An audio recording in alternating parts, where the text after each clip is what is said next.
Sir, ಇವತ್ತು ಭದ್ರತಾ ಲೋಪ ವಿಚಾರವಾಗಿ ದೇಶದಾದ್ಯಂತ ವಿಪಕ್ಷಗಳು ಅಂದ್ರೆ ಎಲ್ಲ ಸಂಸದ ಇಂಡಿಯಾ ಒಕ್ಕೂಟಗಳು ಪ್ರತಿಭಟನೆಯನ್ನ ನಡೆಸಿದೆ ಸರ್. ಇಂಡಿಯಾ ಒಕ್ಕೂಟದ ಪ್ರತಿಭಟನೆ ಏನು ಅಂತ ಹೇಳಿದ್ರೆ, ಪಾರ್ಲಿಮೆಂಟಿಂದ, ರಾಜ್ಯಸಭಾ ಮತ್ತು ಲೋಕಸಭೆಯಿಂದ ಸುಮಾರು 149 ಜನ ಸದಸ್ಯರನ್ನ ಅಮಾನತುಗೊಳಿಸಿ ಪ್ರಜಾಪ್ರಭುತ್ವದ ಎಲ್ಲ ಆಶಯಗಳ ವಿರುದ್ಧ ಬಿಲ್ಗಳು ಪಾಸ್ ಮಾಡಿರ್ತಕ್ಕಂಥದ್ದು ನೋಡಿದಾಗ, ಅದರಲ್ಲೂ ಸಹ ಎಲೆಕ್ಷನ್ ಕಮಿಷನ್ನ ಬಿಲ್ ಪಾಸ್ ಮಾಡುವ ಮುಖ್ಯ ನ್ಯಾಯಾಧೀಶನ್ನ ತೆಗೆದುಹಾಕಿದ್ದಾರೆ.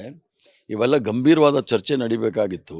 ಅದನ್ನು ಚರ್ಚೆ ಮಾಡೋ ಬದಲು ಅದೊಂದು ಮಾಡಿದ್ದಾರೆ, ದೊಡ್ಡ ತಪ್ಪು ಕೆಲಸ. ಅದ್ರ ಜೊತೆಗೆ ಈ ಇಡೀ ಪಾರ್ಲಿಮೆಂಟ್ ಇತಿಹಾಸದಲ್ಲಿ ಇದು 2ನೇ ಬಾರಿಗೆ ಈ ಥರ ಲೋಪದೋಷಗಳಾಗ್ತಾ ಇರೋದು. ಭದ್ರತಾ ವ್ಯವಸ್ಥೆ ಕುಸಿದು ಬಿದ್ದಿರ್ತಕ್ಕಂಥದ್ದು. ಈ ಸಂದರ್ಭದಲ್ಲಿ ಒಂದು ಸಂಪ್ರದಾಯ, ಯಾವತ್ತೂ ಸಹ ಪ್ರಧಾನಮಂತ್ರಿಗಳು ಅಥವಾ ಗೃಹ ಮಂತ್ರಿಗಳು ಬಂದು ದೇಶವನ್ನು ಪಾರ್ಲಿಮೆಂಟ್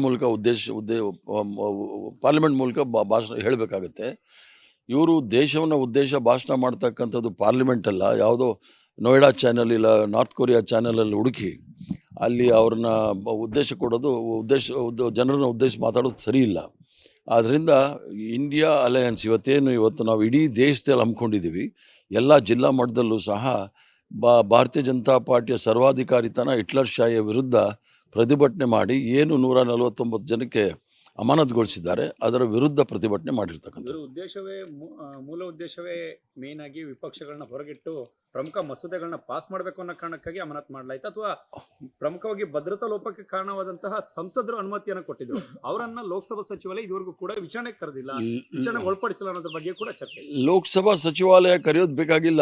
ತಕ್ಷಣವೇ ಯಾವ ರೀತಿ ಒಳಗಡೆ ನುಸುಳು ಬಂದ್ರಲ್ಲ ದಾಂಧಲೆಕೋರು, ಅವ್ರ ಮೇಲೆ UAPA ಹಾಕಿದ್ದಾರೆ.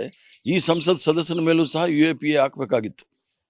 ಆ ಥರ ನೋಡಕ್ಕೆ ಹೋದರೆ, ಯಾರೋ ಅಮಾಯಕರ ಮೇಲೆ UAPA ಹಾಕ್ಬಿಟ್ಟು ಸಂಸದರು ಪಾಸ್ ಕೊಟ್ಟಿರೋರನ್ನ ಫ್ರೀಯಾಗಿ ಬಿಟ್ಟಿರೋದು ನೋಡಿದಾಗ ಇದೇನು ಹೊಸದೇನಲ್ಲ. ಭಾರತೀಯ ಜನತಾ ಪಾರ್ಟಿಯವರು ಮೊದಲು ನರೇಂದ್ರ ಮೋದಿಯವರು ಕಾಂಗ್ರೆಸ್ ಮುಕ್ತ ಭಾರತ್ ಅನ್ನೋಕ್ಕೆ ಪ್ರಯತ್ನ ಮಾಡಿದ್ರು, ಅದು ಆಗಲಿಲ್ಲ.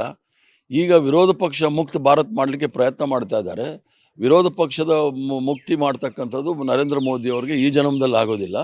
ಆದ್ರಿಂದ ಮುಂದೆ ಬರ್ತಕ್ಕಂಥ ದಿನಗಳಲ್ಲಿ ಜನಸಾಮಾನ್ಯರು ಉತ್ತರ ಕೊಡ್ತಾರೆ. ಸರ್, ಬಿಜೆಪಿ ಪದೇ ಹೇಳ್ಕೊಂಡ್ ಬರ್ತಾ ಇದೆ, ಇವ್ರನ್ನ ಅಮಾಯಕರ ರೀತಿಯಲ್ಲಿ ಕಾಂಗ್ರೆಸ್ ಚಿತ್ರಿಸಲಿಕ್ಕೆ ಹೊರಟಿದೆ ಅನ್ನೋ. ಅಮಾಯಕರು ಯಾರು ಇಲ್ಲ.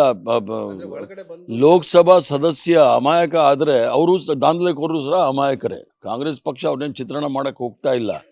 ಲೋಕಸಭಾ ಅವರ ದೊಡ್ಡ ನಾಯಕ ಅರುಣ್ ಜೇಟ್ಲಿನೇ 2011ರಲ್ಲಿ ಹೇಳಿದರು, ಪಾರ್ಲಿಮೆಂಟಲ್ಲಿ disruption is a part of democracy ಅಂತ ಹೇಳಿ. ನಾವು ಹೇಳಿಕೆಗೋಸ್ಕರ ಒತ್ತಾಯ ಮಾಡಿದಾಗ ಅದು ಯಾವ ರೀತಿ ಪ್ರಜಾಪ್ರಭುತ್ವ ವಿರುದ್ಧ ಆಗುತ್ತೆ. ಸಂಸದ್ ಇರ್ತಕ್ಕಂಥದ್ದು ಚರ್ಚೆ ಮಾಡಲಿಕ್ಕೆ, ವಿಚಾರ ವಿನಿಮಯಗಳು ಮಾಡಲಿಕ್ಕೆ, ಆಮೇಲೆ ತೀರ್ಮಾನಕ್ಕೆ ಬರಲಿಕ್ಕೆ ಸಂಸದ್ ಇರೋದು.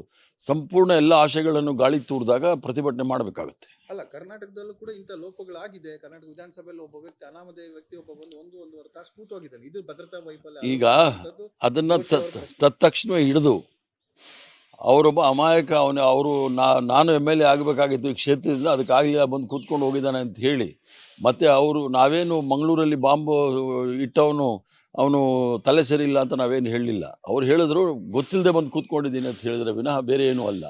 ಆದರೆ ಇಂಥ ಒಂದು ಗಂಭೀರ ಸ್ಥಿತಿಯನ್ನು ಒಬ್ಬ ಪಾರ್ಲಿಮೆಂಟ್ ಸಚಿವರು ಅದಕ್ಕೆ ಹೋಲಿಸ್ತಕ್ಕಂಥದ್ದು ನೋಡಿದಾಗ ಇವರು ಬೇಜವಾಬ್ದಾರಿಯಿಂದ ಹೇಳಿಕೆಗಳು ಕೊಡ್ತಾ ಇದ್ದಾರೆ. ನ್ಯೂಸ್ ಫಸ್ಟ್, ನಿರ್ಭೀತಿಯಿಂದ ನಿಮ್ಮ ಪರವಾಗಿ.